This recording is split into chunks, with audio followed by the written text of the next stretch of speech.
This week has been one of the most difficult weeks for the Deputy President William Samoei Ruto because of that Rashid Echesa saga.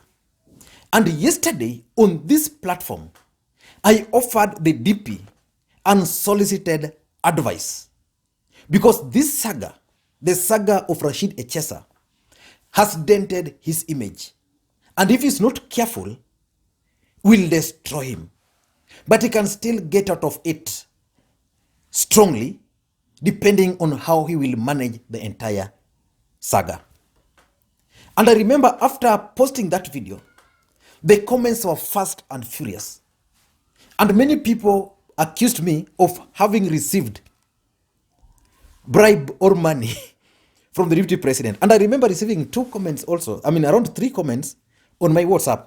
There was this one from a guy, and he was telling me, I agree with all your suggestions. Ruto needs to make his people at his official office, like Farouk, Kibet, fall on the sword. Because I'd suggested that he needed to overhaul that office, whether it meant sacrificing some of his close allies.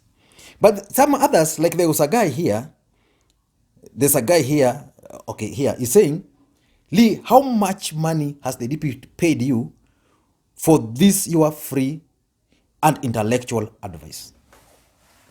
0. Those were my own analysis on what I felt the DP ought to have done. And I'm glad that today, it seems the DP listened to those advice, or even if he didn't listen to those advice, someone might have also advised him to do some of the things which I'm seeing him already implementing. For example, one of the things we talked about was that the DP needed to reorganize his office.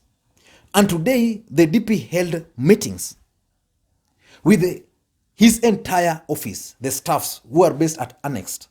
They were all summoned to Karen, and they met there.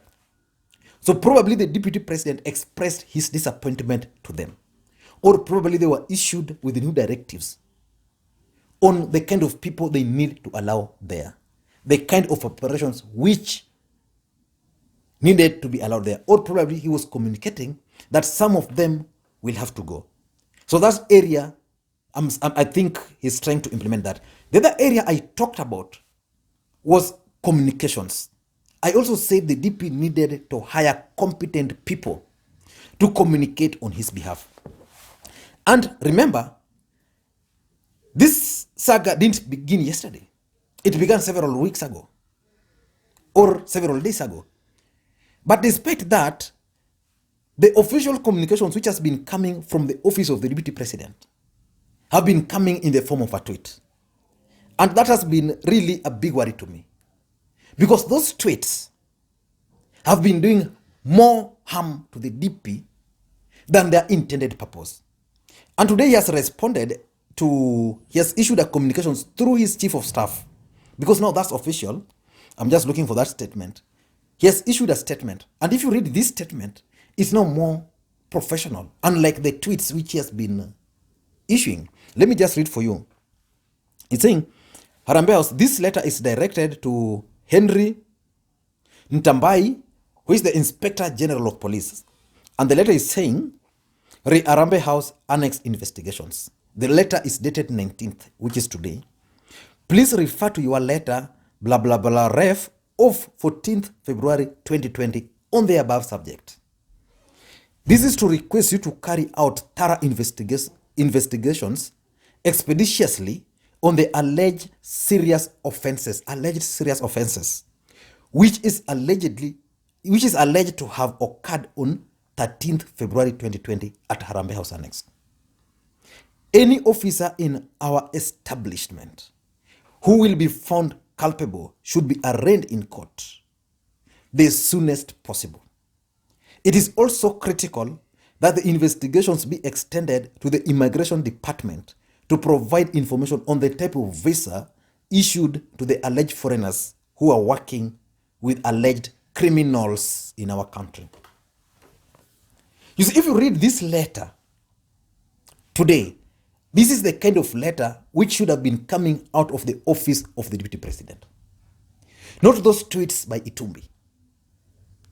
These are the kind of letters. Because in this letter, the DP is addressing, and yesterday I remember in my advice, I annexed a content of a sample letter which Macharia Gaido had proposed for the DP.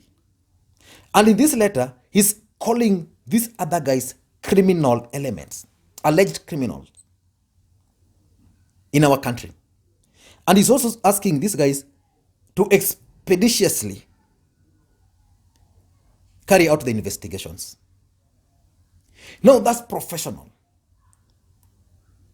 And that's what the DP ought to have done. Because if this letter was written to them on 14th, today is 19th. Between 14th and 19th, the only communications which came out of the DP's office was a tweet. And in that tweet, they were like media propaganda, political witch hunt. In this letter today, there's no mention of media propaganda. There is no mention of political witch hunt. But other emerging issues are also coming up in this whole saga. Now, before we go into those emerging issues, if William Ruto is a close friend of Rashid Echesa, he should send people and advise Echesa to avoid any media appearance. Because media appearances will not help him. For example, when the DP team issued their statement and stated clearly that in their office, there's a security protocol which applies. And anybody who wants to see the DP must have an appointment. And when these guys went to that office, the DP was not there. And when they checked the diary, there was no appointment. And when the DP checked his diary there was no appointment. So they could not see these guys. But Rashid Echesa, in his interview yesterday, made it very clear that for him, he's been a friend of the DP for a very long time. And therefore, he doesn't need any appointment to see the DP. You see, there's kind of contradictions. Those one can only be helped if media appearances are avoided. And that was the last point I made, that the DP needed to use absence to gain respect and honor. But now there are other emerging issues. And questions should be asked. Apart from Rashid Echesa, there were 3 other guys who are arraigned in court. Who are these guys?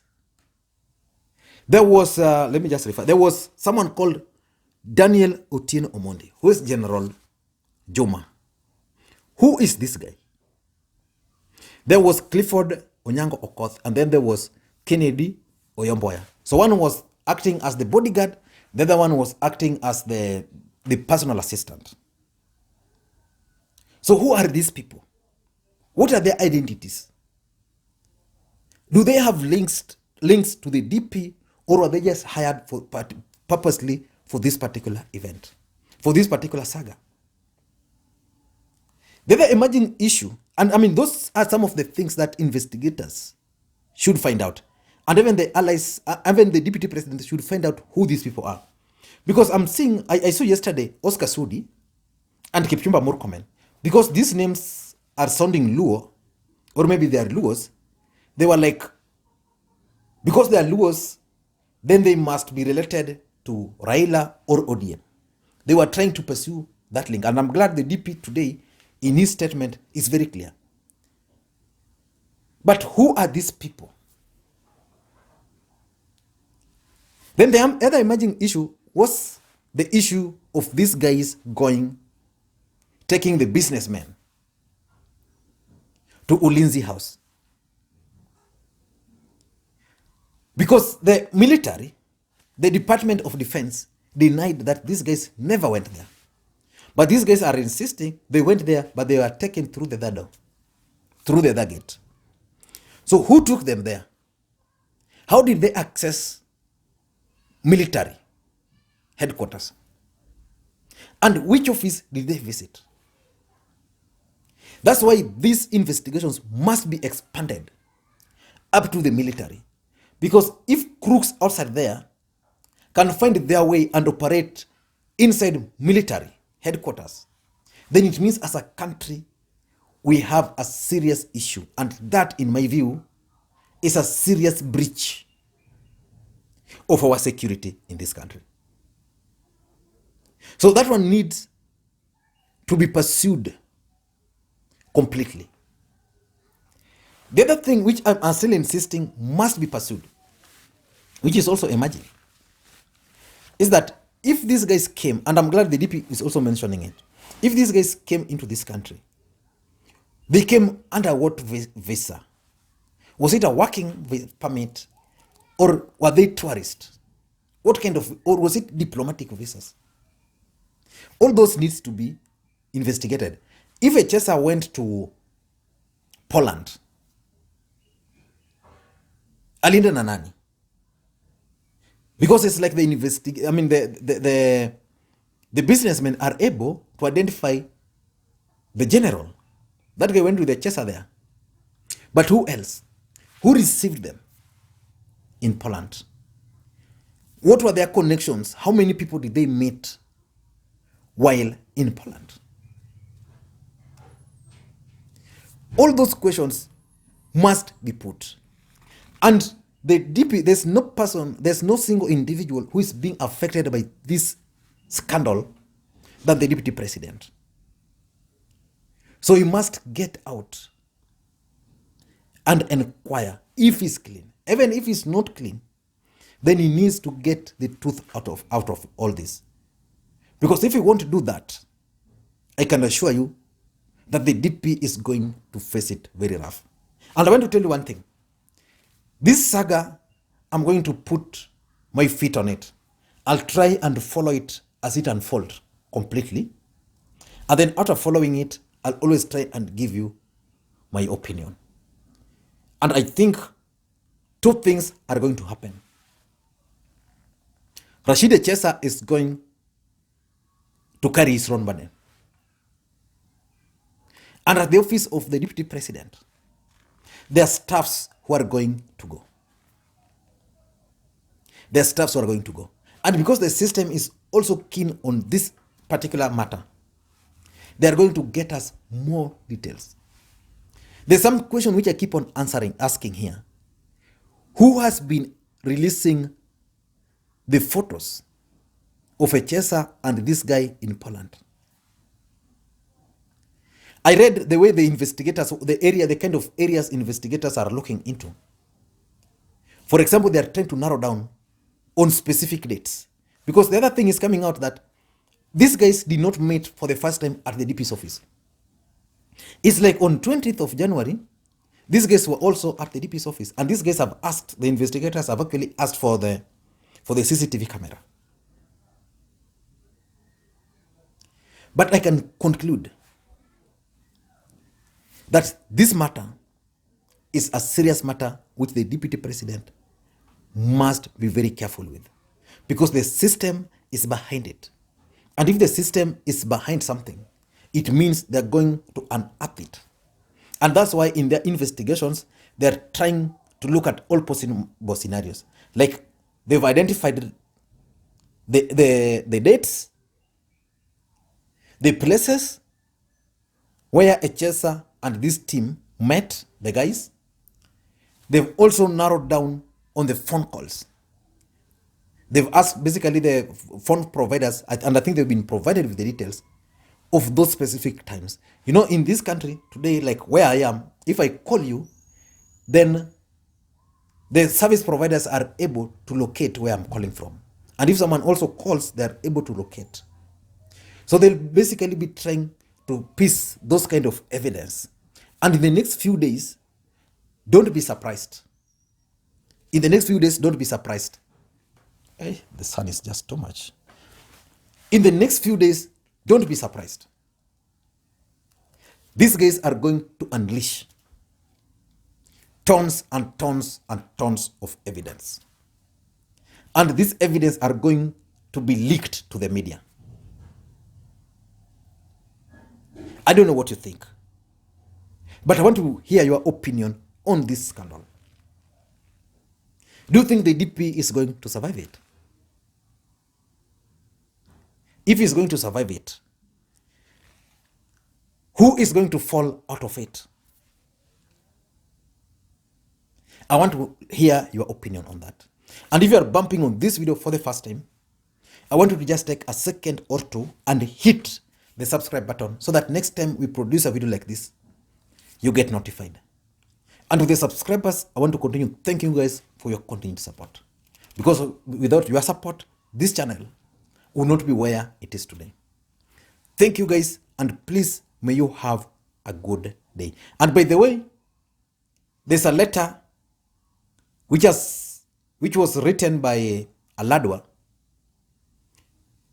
by Aladwa to MCS in Nairobi County Assembly, claiming that ODM party and Raila Odinga are not supporting the impeachment. And then there's another letter from Edwin Sifuna. And in that letter, Edwin Sifuna is dismissing the letter from George Aladwa.